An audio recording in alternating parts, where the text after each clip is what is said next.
அனைவருக்கும் வணக்கம். கூட்டத் தலைவர், மேடையிலே அமர்ந்திருக்கும் சான்றோர்கள், எதிரிலே அமைந்திருக்கும் பொதுமக்கள் அனைவருக்கும் இனிய மாலை வணக்கம். இந்தியா கூட்டணியை ஆதரிப்போம், பாஜகவை தோற்கடிப்போம் என்ற முடிவை, ஒரு வரலாற்று சிறப்புமிக்க முடிவை இந்திய அரசியல் சமூக வரலாற்றிலே மார்க்சிய லெனினிய அரசியல் கட்சிகள் வரலாற்றிலே சரியான முடிவை எடுத்து களத்தில் இறங்கியிருக்கும் மக்கள் அதிகாரம், மக்கள் கலை இலக்கிய கழகம், அதன் தோழமைப்பு தோழர்களுக்கு எனது வாழ்த்துக்களையும் மக்கள் சார்பாக நன்றியையும் தெரிவிக்கிறேன். ஏன் இது வரலாற்று சிறப்புமிக்க முடிவு? தேர்தல் புறக்கணிப்பு எல்லாரையும் விமர்சனம் பண்ணிட்டு இருக்கலாம். தேர்தல் கட்சிகளில் நிறைய பிரச்சனை இருக்கு, ஊழல் உள்ளிட்ட பல்வேறு சிக்கல் இருக்கு. இதையெல்லாம் தொடர்ந்து பேசிக்கொண்டே இருக்கலாம், பிரச்சனை கிடையாது. பேசினா உங்களுக்கு என்ன பட்டம் கிடைக்கும்? அவர் எல்லாரையும் விமர்சனம் பண்ணுவாங்க, யாரு கூடயும் சேர மாட்டாங்க, சரியா இருப்பாங்க என்ற பட்டம் கிடைக்கும். அந்த பட்டத்தை வைத்து என்ன செய்யறதுன்னு கேட்கிறேன். சாதாரண மக்களுக்கு அதனால் என்ன பயன்? கர்நாடகத்தை ஒரு உதாரணமாக எடுத்துக்கங்க. கர்நாடகாவில் பிஜேபி ஆட்சி நடந்துச்சு. இஸ்லாமிய மாணவிகள் பள்ளிக்கு கல்லூரிக்கு புர்கா அணிந்து செல்லக்கூடாது என்று தடை போட்டாங்க. தடை போட்டவுடன் பலரும் படிப்பை நிறுத்தி விட்டார்கள். வீட்டை மீறி அந்த பொண்ணுங்க மாணவிகள் பள்ளிக்கு போக முடியல. பல ஆயிரம் பேரின் படிப்பு பாதிக்கப்பட்டது. அடுத்து தேர்தல் வந்துச்சு, காங்கிரஸ் ஜெயிச்சாங்க. ஒட்டுமொத்த இஸ்லாமியர்களும் காங்கிரஸை ஆதரித்தார்கள். இன்னைக்கு மீண்டும் அந்த தடை என்பது நீக்கப்பட்டு அந்த மாணவிகள் படிக்க செல்கிறார்கள். ஒருவேளை தேர்தல் புறக்கணிப்பு அப்படின்னு பேசியிருந்தா என்ன நடந்திருக்கும்? அப்போ ஒரு முடிவெடுக்கிற போது, அந்த முடிவு, ஒரு கட்சி அமைப்பு இயக்கம் முடிவெடுக்கிற போது அந்த முடிவு மக்கள் நலனை, நாட்டின் அரசியல் போக்குகளை தெளிவாக உணர்ந்து தீர்க்கமான முடிவாக இருக்கணும். இவர் சொல்றார், அவர் சொல்றார் என்பதற்காக யாரோ நம்மளை விமர்சனம் செய்து விடுவார்கள் என்பதற்காக முடிவெடுக்க முடியாது. அதுக்கு வரலாற்றில் சரியான உதாரணம் தந்தை பெரியார். இன்னும் மார்க்சிய ஆசான்கள் ஏராளமானவர். லெனினிலிருந்து மாவோ வரை, ஸ்டாலின் வரை, முதலாளித்துவ கட்சிகளோடு, கோமிண்டாங் கட்சியோடு கூட பாராளுமன்றத்தை பயன்படுத்துவது உள்ளிட்ட பல்வேறு முடிவுகளை எடுத்திருக்கிறார்கள். அந்த வகையில் தான் மக்கள் அதிகாரம் தோழர்கள் இந்த வரலாற்று சிறப்புமிக்க முடிவை எடுத்திருக்கிறார்கள். அந்த வகையிலே அதை எல்லோரும் நாம் வரவேற்க வேண்டும். ஏன்னா மற்றவங்க வேலை செய்யறதுக்கும் மார்க்சிய லெனினிய அமைப்பு தோழர்கள் அர்ப்பணிப்போடு, கட்டுப்பாடோடு, தீரத்தோடு எதிரிகளை தனியாக எதிர்கொண்டு செயல்படக்கூடிய தன்மை கொண்டவர்கள். ஒரு ஆள் மற்ற கட்சியில் உள்ள 100 பேருக்கு சமம். அப்படி அவர்கள் வந்திருக்கும் முடிவு என்பது தமிழ்நாட்டில் ரொம்ப முக்கியமான ஒரு முடிவாக நான் பார்க்குறேன். ரெண்டாவது, இன்னைக்கு 2024 பிறந்திருக்கு. இந்தியாவின் அரசியல் திசைவழி என்ன என்ற கேள்வி எழுந்திருக்கிறது. பாரதிய ஜனதா கட்சி, ஆர்எஸ்எஸ், இந்தியாவின் அரசியல் திசைவழி என்பது பெரும்பான்மையை மையப்படுத்திய, பார்ப்பனியத்தை மையப்படுத்திய மதவாதம்தான், இந்து தேசியம்தான், பார்ப்பன தேசியம்தான் என்ற முடிவை அறிவித்து செயல்படுத்தி கொண்டிருக்கிறார்கள்.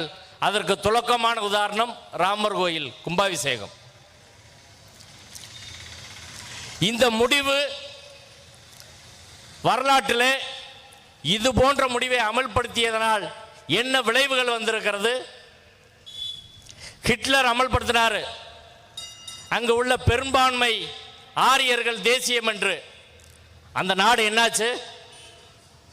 இத்தாலியில் முசோலினி அமல்படுத்தினார், அந்த நாடு என்னாச்சு?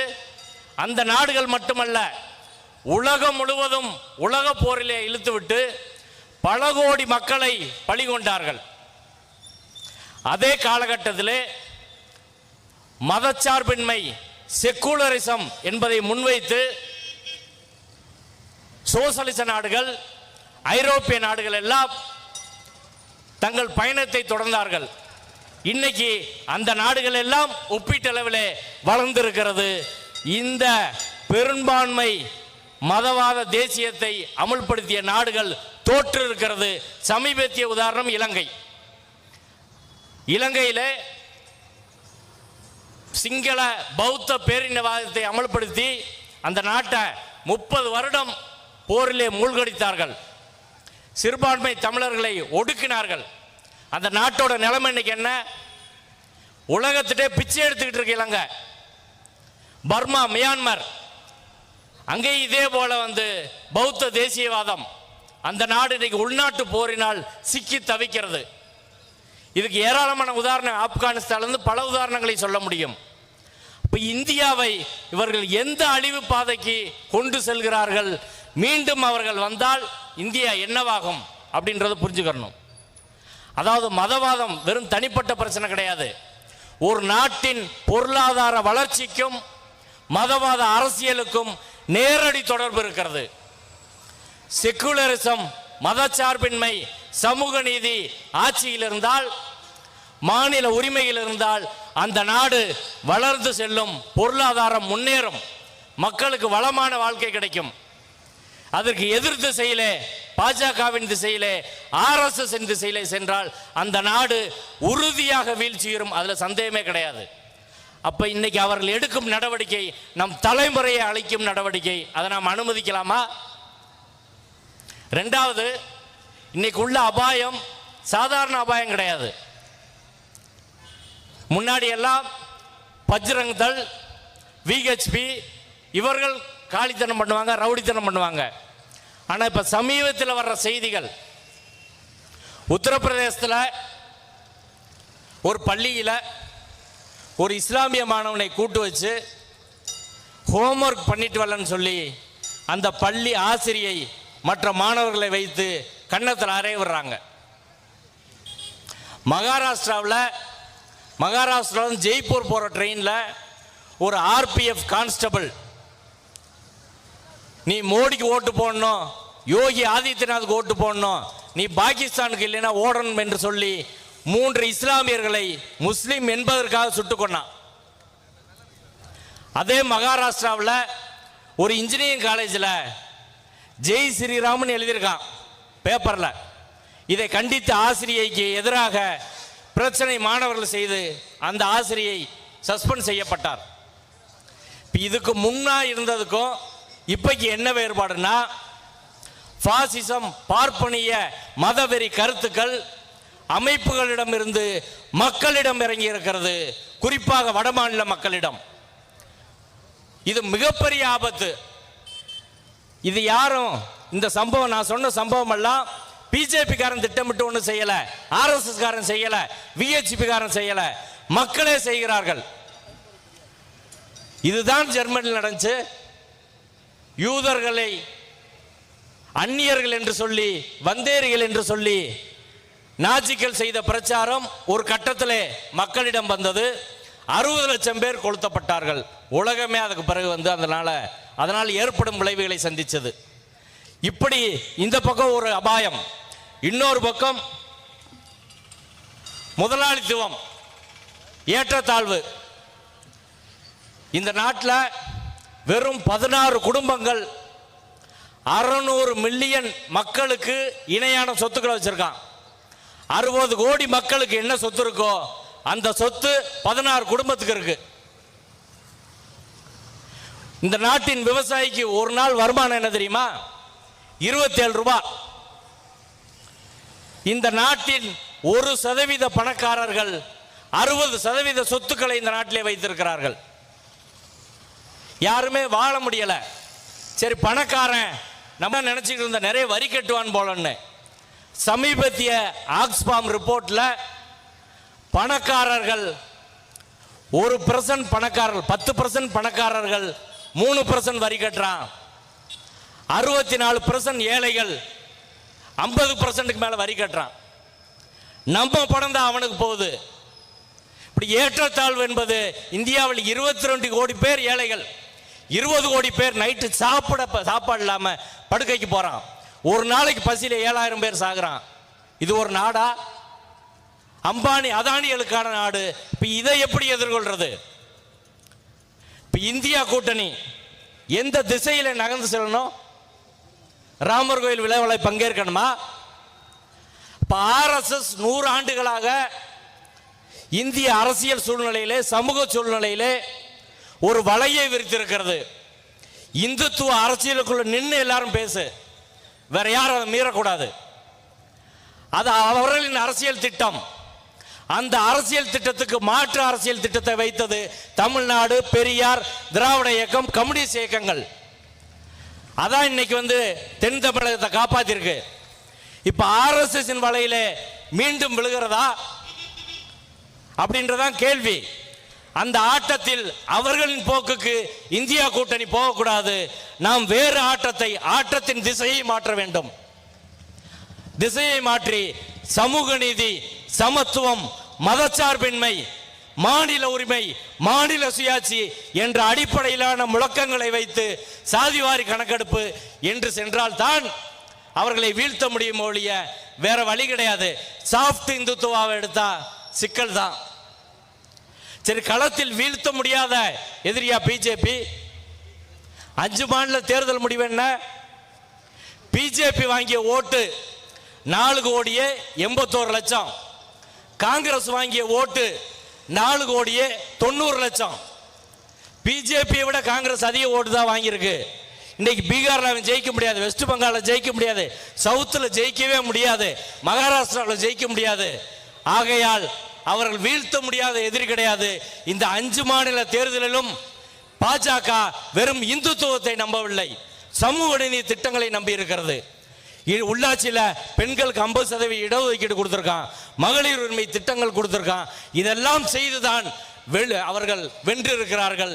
எனவே இந்தியா கூட்டணியின் திசைவழி என்பது மிக தெளிவானதாக RSSக்கு, இந்து தேசியவாதத்திற்கு எதிர்நிலையிலே மதச்சார்பை முன்னிறுத்துவதாக இருக்க வேண்டும். இருந்தால்தான் இந்த நாட்டை காப்பாற்ற முடியும். அவர்கள் வலையிலே நாம் விழுக முடியாது. அதே போல ஒரே செய்தியை சொல்லி நான் நிறைவு செய்கிறேன். இப்ப எல்லா இன்ஸ்டிடியூஷனையும் பாஜக கைப்பற்றிட்டாங்க. இடியிலிருந்து சிபிஐயிலிருந்து எல்லா நிறுவனங்களையும் உச்சநீதிமன்றம் உள்ளிட்டு. உச்சநீதிமன்றம் இந்த தேர்தலுக்கு முன்பாக பாஜகவுக்கு காஷ்மீர் பிரச்சனையை முடித்து கொடுத்திருக்கிறது. அயோத்தி பிரச்சனையை முடிச்சு கொடுத்து தேர்தலுக்கு முன்பாக கும்பாபிஷேகம் நடத்துவதற்கு நாள் குறித்தது உச்சநீதிமன்றம். ஆனால் ரஃபேல பேச மாட்டாங்க, சபரிமலை பிரச்சனையை பேச மாட்டாங்க. இன்னைக்கு ஹிண்டன்பர்க் அறிக்கையின் அடிப்படையில் அதானி விவகாரத்தில் எதிர்நிலை எடுத்திருக்கிறது சுப்ரீம் கோர்ட். சுப்ரீம் கோர்ட் என்ற நிறுவனம் ஒன்றிய அரசால் ஒடுக்குமுறைக்கு உள்ளாகிறது என்று சொல்லி நான் சொல்ல. 2018 4 நீதிபதிகள் சுப்ரீம் கோர்ட் முன்னாடி கதறினாங்க, கையெடுத்து கும்பிட்டாங்க. அப்படி இந்த உச்ச நீதிமன்றம் என்ற நிறுவனம், உயர் நீதிமன்றங்கள் என்ற நிறுவனங்களை பற்றி அரசியல் கட்சிகள் பேசாவிட்டால் பாஜக உச்ச நீதிமன்றத்தை வைத்து, தேர்தல் ஆணையத்தை வைத்து, தேர்தலில் தேர்வு செய்யப்படாதவர்களை வைத்து இந்த நாட்டில் அனைத்து வேலையும் முடிப்பார்கள். எனவே கட்சிகள் இனிமேல் உச்ச நீதிமன்றத்தை, உயர் நீதிமன்றத்தை தைரியமாக விமர்சிக்க வேண்டும். என 10 பேர் கண்டம் போட்டா ஜெயிலுக்கு போவோம், என்ன ஆயிர போது? உறுதியாக விமர்சித்தால் தான் அடுத்த நிலைக்கு இந்த நாடு என்பது செல்லும். எனவே தோழர்களே, நண்பர்களே, நேரமில்லை. நமக்கு ஒரு வரலாற்று கடமை இருக்கிறது. பகத்சிங்கும் அம்பேத்கரும் பெரியாரும் பார்ப்பனிய வரலாற்று சக்கரத்தை பின்னே தள்ளி கொண்டு நம்மகிட்ட கொடுத்துருக்குறாங்க. ஒரு அரசியல் சட்டத்தை கொடுத்திருக்கிறார்கள். குறைந்தபட்ச உரிமை அதில் இருக்கிறது. தீண்டாமை எதிர்ப்பு சட்டம் இருக்கிறது. இதையெல்லாம் ஒழிப்பதற்கு அவர்கள் 3 தண்டனை சட்டம், 3 குற்றவியல் சட்டம் என பல வகையிலே வருகிறார்கள். எனவே இவர்களை எதிர்த்தே தீர வேண்டும். எத்தனை பேர் இருக்காங்க, யார் வராதெல்லாம் கிடையாது. பகத்சிங் ஒரு டீம் தான். இந்தியாவை குலுக்குனாங்களா இல்லையா? 24 வயசுல அவன் தூக்குமடை ஏறினாங்க. நம்மளாம் அதை தாண்டி வாழ்ந்துட்டோம். ஆக்சிடென்ட்ல கூட நாளைக்கு சாகலாம், எப்படி வேணாலும் சாகலாம். அதற்கு போராடி சாவதே மேல், போராடி சாவதல்ல. கடுமையான போராட்டம் என்பதில் சரியான முறையில் கடுமையாக போராடினால் அவர்களை வீழ்த்த முடியும். வீழ்த்த முடியாத எதிரி அல்ல மோடி. மோடி என்ற பிம்பத்தை நொறுக்க வேண்டும். ஒரே ஒரு பேட்டி உடையான்னு கேளு, ஒரு 100 பத்திரிக்காரனை வச்சு ஒரு பேட்டி கொடுக்கட்டும். மோடி என்ற பிம்பம் நொறுங்கி சரியும். ஒரு செங்கலை நம்ம உருவனம்னா மோடி என்ற பிம்பம் விரைவில் நொறுங்கும், அதில் சந்தேகமே கிடையாது.